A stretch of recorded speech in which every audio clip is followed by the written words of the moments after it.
KBS 사장 후보 박민. 야, 박민 문화일보 출신. 방송 경험은 1도 없는 자.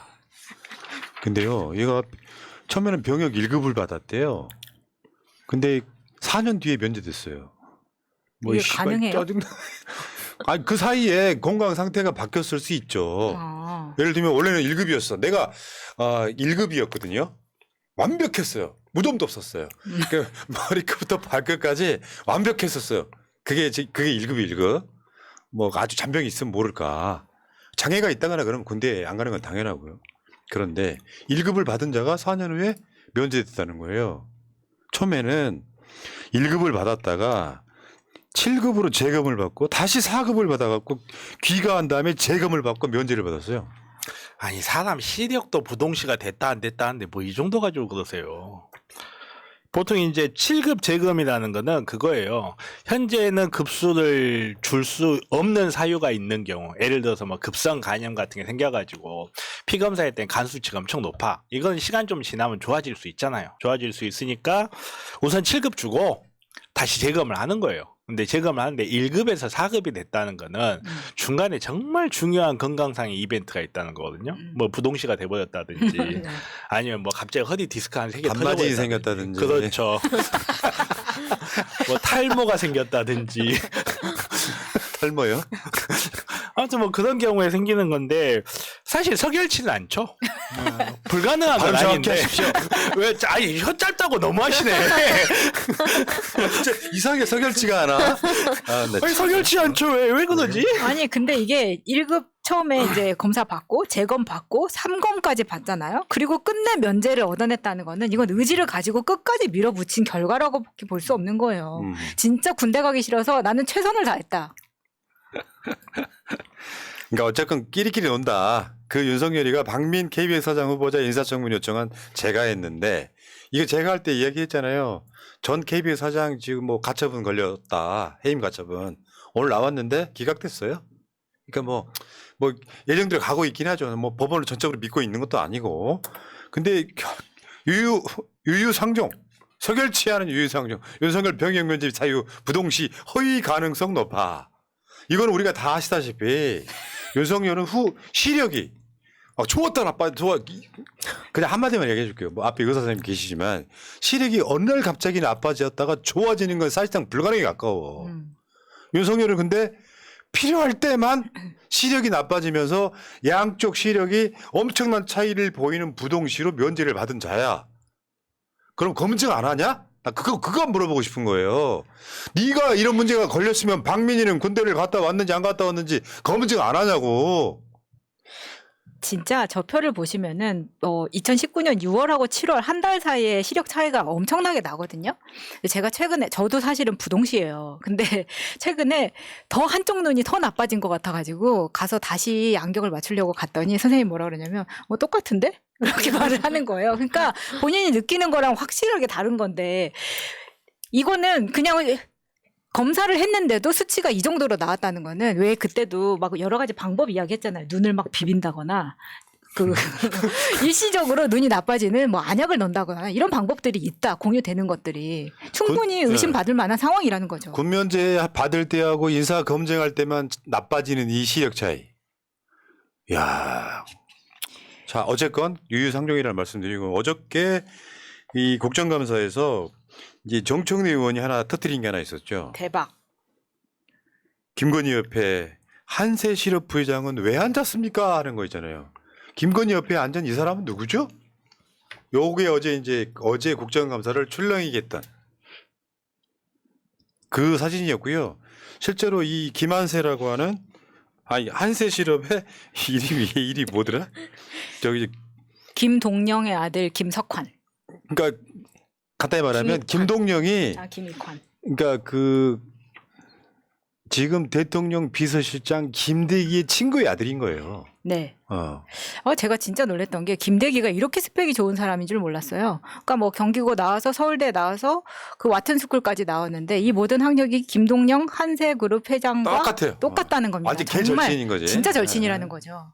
그래서 정청래 의원은 저게 혹시 YTN 지분 매각에 이제 뭐 하려고 하는 거 아니냐라고 의혹 제기했지만 이거는 뭐 이제 어떻게 될지 모르겠어요. 오늘 아마 그 접수받는 마지막 날이거든요. 네, 근데 그 의혹이 YTN 내부에서는 한세가 인수를 할 거다라는 그런 소문이 파다했었기 때문에 지금 보시는 것처럼 김건희 옆에 딱 저 자리에 아무나 앉을 수 있습니까? 저 사람이 누군지 모르고 앉힐 수 있습니까? 그렇죠. 아니라는 거죠. 그게 의심스러운데 우리 한세그룹이라고 처음 들어봤잖아요. 네. 근데 여러분들 상표 이름을 들으면 기함하실지도 몰라요. 봐봐요. 저 한세 실업 기업 개요 해가지고요. 여러분들 갭, 저 쇼핑몰이나 백화점 가면 갭, 월드네이비, 아메리칸 이글, 월마트 뭐 거기다가 보세요. H&M, 네. 자라, 유니클로, 유니클로가 만든 게 GU죠. 그랬다가 네. 철수됐죠. 네. 네. 이런 것들이 이제 다 뭐 저 DKNI 이런 네. 것들이 다 그러니까 여러분들이 알고 있는 의류 브랜드를 많이 이 수입하는 한세에서 OEM으로 OEM. 제작을 하는 회사인데요. 나이키나 뭐 폴로, 자라 이런 것들도 다 우리나라에서 많이 만들어내고 있습니다. 그래서 미국인들 3명 중에 1명은 한세의 옷을 입는다라는 말을 할 정도로 이 기업이 매우 성장한 기업이에요. 근데 이제 이 김동영 회장에게는 아들 2에 딸 1가 있습니다. 그 셋한테 지금 다 물려준 상황인데 이 한세 그룹이 가지고 있는 게 예스24입니다.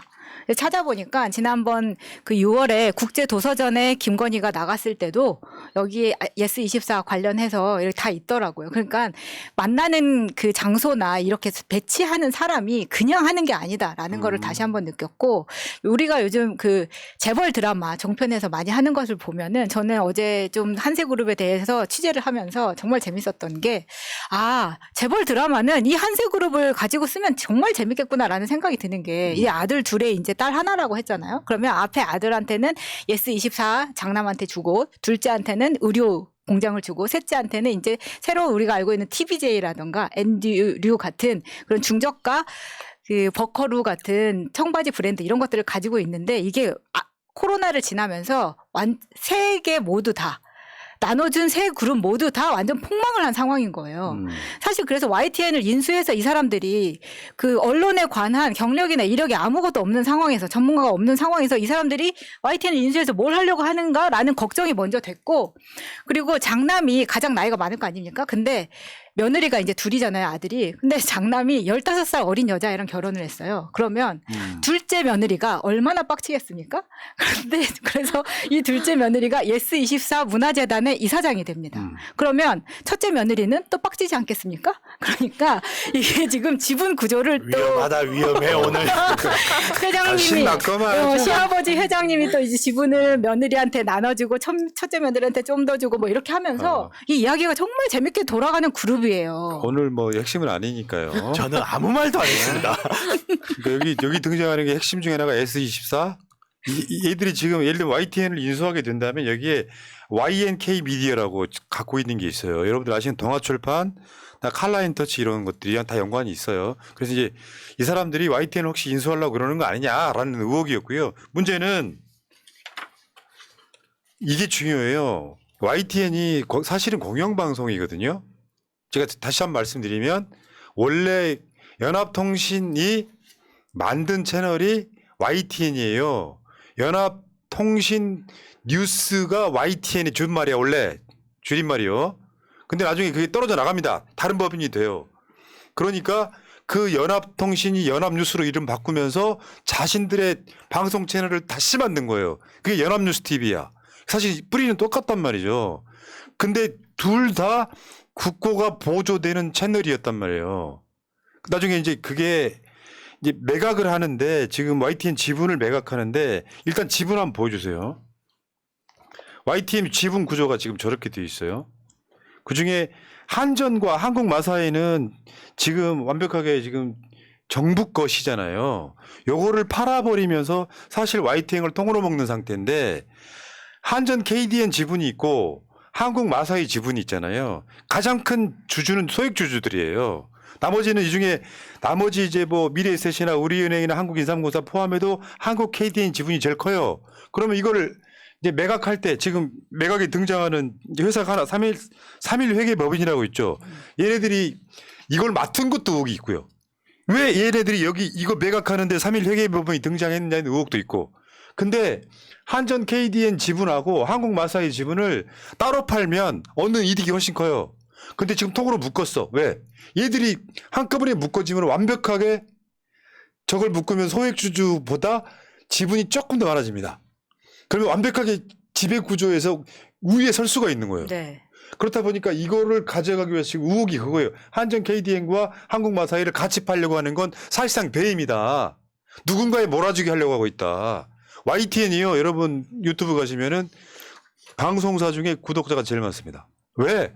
24시간 놀리거든. 그러니까 종편 보기 싫은 사람들은 식당 주인들이 YTN만 틀어놔. 그만큼 사람들한테 국민들을 세뇌시키기 좋은 방송이에요. 어우 짜증나네. YTN을 그래서 윤석열 친한 사람들이 인수를 하게 되면 땡뉴 뉴스가 되는 거죠. 24시간 내내 윤석열 대통령이 김건희 여사가 이런 뉴스만 우리가 보게 되는 겁니다.